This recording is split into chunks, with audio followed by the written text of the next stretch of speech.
Hello and welcome. Welcome to Today in History. It's the 25th of July and my name is Sotonye Afiasimana. Let's get cracking. The year is 306 as we roll back the blind and we encounter this guy Constantine I, also eventually known as Constantine the Great. On this day, the 25th of July, Constantine I is proclaimed leader of Rome's Western Empire, and he will go on to lay the groundwork for the Byzantine Empire, found the nexus of global power in Constantinople, and become known as Constantine the Great, one of history's most profound game changers. So that's Constantine the Great's bust. Here, he was proclaimed emperor on this day in the year 306. Let's move on several centuries later to the year 1898. So on this day, the United States of America invade Puerto Rico. This was during the Spanish-American Civil War. And on this day, the US forces launched their invasion of Puerto Rico, the 108-mile-long, 40-mile-wide island that was one of Spain's two principal possessions in the Caribbean. So that happened on this day. And these are pictures. That's a map of Puerto Rico with San Juan, the capital, the top right-hand corner of the map. So today I understand that Puerto Rican citizens have American passports. So Puerto Rico is part of the Commonwealth of the United States, just like Britain has Commonwealth nations like Nigeria and India, Canada and Australia. Okay, so let's move on to the year 1916. The gas mask. This is the guy who invented the gas mask, and his name is Garrett Augustus Morgan. So on this day, his invention became very handy indeed. So the year was 1916, just in case I didn't mention it earlier. He rescues men from a Cleveland, Ohio methane gas-filled tunnel. Wow. I'll go on to read a bit. It's a bit of a long one, so bear with me. Garrett Augustus Morgan was born on the 8th of December. Okay. He died on the 8th of December. But on this day, several men were rescued when he was called to help men who were trapped 250 feet underground below Lake Erie after an explosion. Garrett Morgan, along with his brother Frank and other volunteers, assisting in the rescue while wearing Morgan's gas mask. Morgan received national publicity after this rescue and requests from fire departments around the country for his invention. The U.S. Army used the updated mask during World War I. It was patented by Morgan in 1914 as a safety hood and fire protector. Morgan was one of America's greatest inventors, also inventing and receiving the first patent for the traffic signal. The Electric Corporation bought the rights for the traffic signal from Morgan for $40,000. Morgan made numerous other inventions, but is widely remembered for his life-saving inventions of the gas mask and traffic signal. In 1920, he also founded a weekly newspaper in Cleveland named the Cleveland Call. Garrett Augustus Morgan achieved a lot after being born the son of former slaves in Paris, Kentucky, on the 4th of March 1877. Morgan died on the 27th of August 1963 at the age of 86. Wow. Great inventor. That's someone who's invented something that's changed the lives of millions, saved the lives of millions, I must add. Okay, so 1917, on this day, dancer Mata Hari, who I mentioned in one of my previous videos, I'll link it up to this one so you can find out more about her. But she was sentenced to die on this day in 1917 in Paris, France. She was an exotic dancer. Her full name wasn't Mata Hari. Check out my video to get her full name. She was accused of being a spy, and this French court sentenced her to death for spying on Germany's behalf during World War I since 1903, and during World War I, I might add. Okay, Benito Mussolini, 1943. What did this guy do? On this day, he didn't do anything. I was going to say he was done, but yeah, he was voted out of power by his own Grand Council and arrested upon leaving a meeting with King Vittorio Emanuele, who tells two deuce that the war was lost. Okay, not sure what two deuce means, but he lost his job on this day. So that's Benito Mussolini, the fascist dictator of Italy, who was voted out of power on this day. 1978, on this day, Louise Joy Brown was born. And what's so special about this lady? You can see there, I'm sure you've found out what it is, IVF. So on this day, obviously it's not 40 years today. She was born in 1978. So that would make her, drum roll, 42 today. So England's Leslie and John Brown were her parents, and they welcomed their newborn daughter via IVF, the world's first test tube, in quote, baby.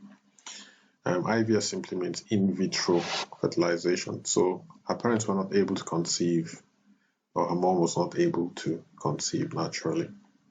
So this experimental option was made available to them, and they grabbed it with both hands. And I was going to add feet as well, but yeah, that's Louise Brown for you. I'll show you some more pictures.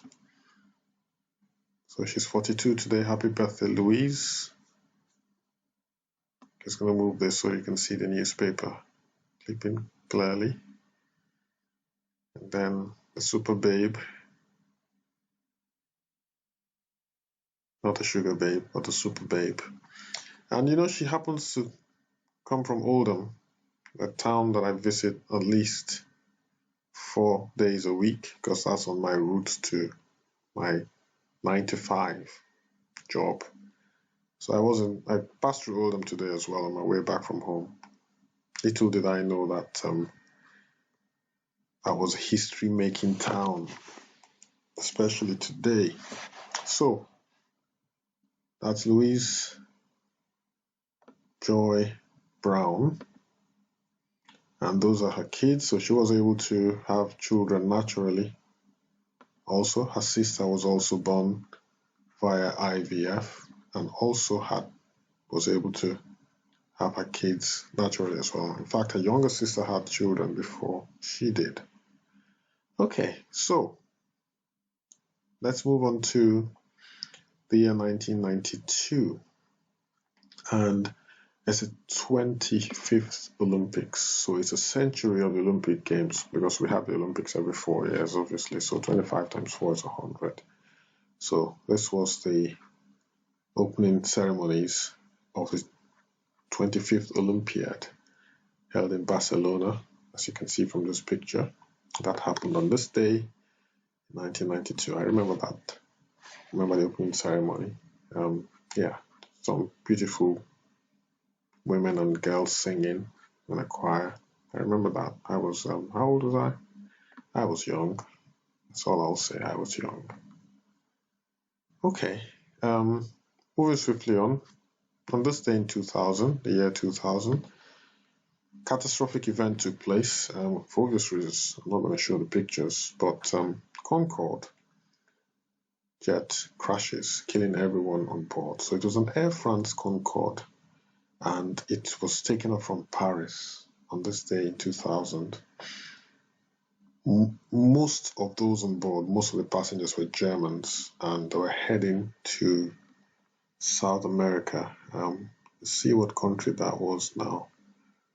So the plane leaves Charles de Gaulle Airport and is heading for New York with 96 German tourists who were planning to take a cruise to Ecuador.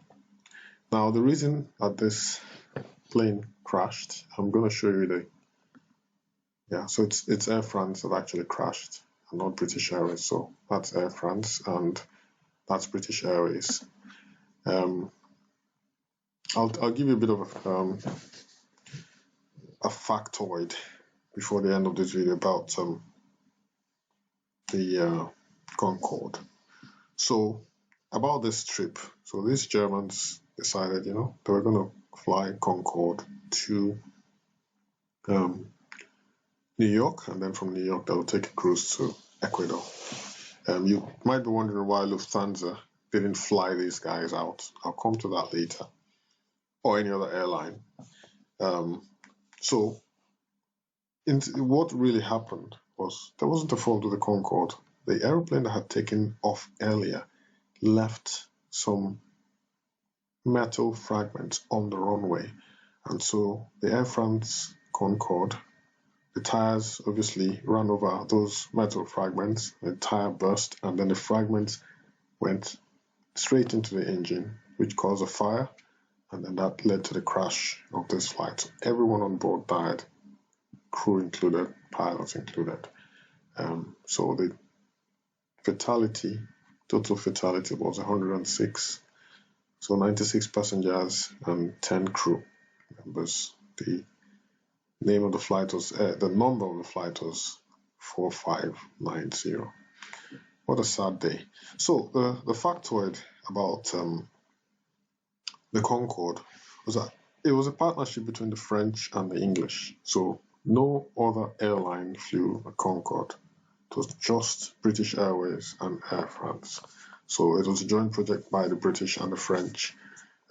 These airplanes could get to New York in 3.5 hours. They were twice as fast as the speed of sound. So it was sad that this disaster was the death knell that led to the end of the Concorde business, if you like. It wasn't the last Concorde flight, and the last one was in the year 2003. They had some technical issues after this disaster, and both countries, the United Kingdom and France, decided not to continue with Concorde. So sadly, Concorde flew for the last time in 2003. I always wanted to get on a Concorde airplane. It was reserved for those with money, obviously, those who could afford that luxury, because it was luxury travel. You're traveling twice as fast as the speed of sound. So you'd have to pay premium for that.